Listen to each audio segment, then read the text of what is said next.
Thorpe? It's Thorpe, Jim Thorpe. There you go. This one's picked off. Jim Thorpe would have liked it. Bishop Sycamore. If you watched them play against IMG and heard all the rumors about them, you would never guess that their players are actually playing D1 football right now. It has now been over a year since their infamous game, where Bishop Sycamore went viral for tricking ESPN to broadcast them versus IMG, where they got blown out 58-0. And following their game, it was uncovered that their coach had an arrest warrant out against him and that most of their players were junior college dropouts. However, you might be surprised to find out that Bishop Sycamore was not all lies. They actually had some real prospects, and one of their players was actually a top recruit.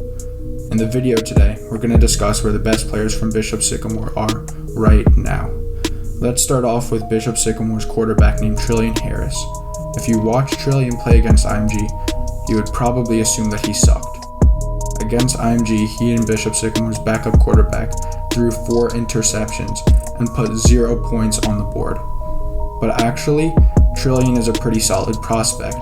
Listed at 6'4" and 200 pounds, he has good size for a quarterback, and he was a 3-star recruit coming out of high school. When rewatching the game versus IMG, it's clear he didn't have a good game, but he also didn't have a good O-line or a good school to play for. Currently, he's committed to play D1 football at Grambling State this upcoming year, and I'm excited to see what he can do for a legit program. On 24/7 Sports, it says Trillian held an offer from Nevada, and interest from Oregon, USC, and Washington State, which proves he was a real prospect. Another notable player is running back and kick returner Juan Harris. Dajuan reclassified to play for Bishop Sycamore when he was 18 years old. He's an agile and shifty player who gets past defenders with ease, and he was a solid athlete prior to Bishop Sycamore. In his past high school, he used his elusiveness and speed to score many touchdowns. More recently, he announced that he received an offer to play at University of Louisiana Monroe for the Warhawks. The Warhawks are another D1 program, and they compete in the Sun Belt Conference. The next player we're going to look at is Armin Scott.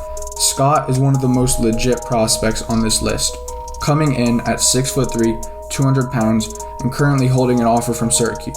Scott is nothing to joke about. It is 100% confirmed that Scott holds an offer from Syracuse, as he tweeted about it and 2 Syracuse coaches liked his tweet. At one point, Scott was ranked as the 55th best receiver in the nation, and he used to have offers from Michigan State, Iowa State, Boston College, Wake Forest, and Cincinnati. Scott used to actually be committed to play football at Kentucky, but decommitted in 2020. Scott is actually the player in the thumbnail wearing the Kentucky jersey, and that was before he decommitted.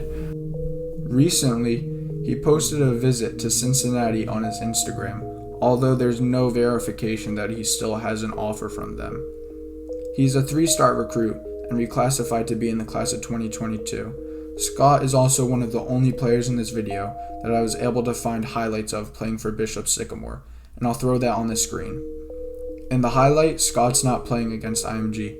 He's playing in a different game, but he's still playing for Bishop Sycamore because Bishop Sycamore also managed to play against 2 other high schools before going up against IMG. The last player we're going to look at may have been Bishop Sycamore's biggest recruit. Jeremy Naborne is a 6'1", 200-pound receiver who played for Bishop Sycamore and held offers from TCU, USC, Tennessee, and other top programs. However, following the whole situation, it seems that Naborne lost his offers, as he's not listed on 24/7 Sports anymore, and Rivals says he has no offers. Regardless of the rough situation though, Naborne still managed to go D1 and is currently playing at Alabama State University. Scrolling through these players' social media accounts, I found something really interesting. Many of them actually defend Bishop Sycamore and say it was more legit than people say.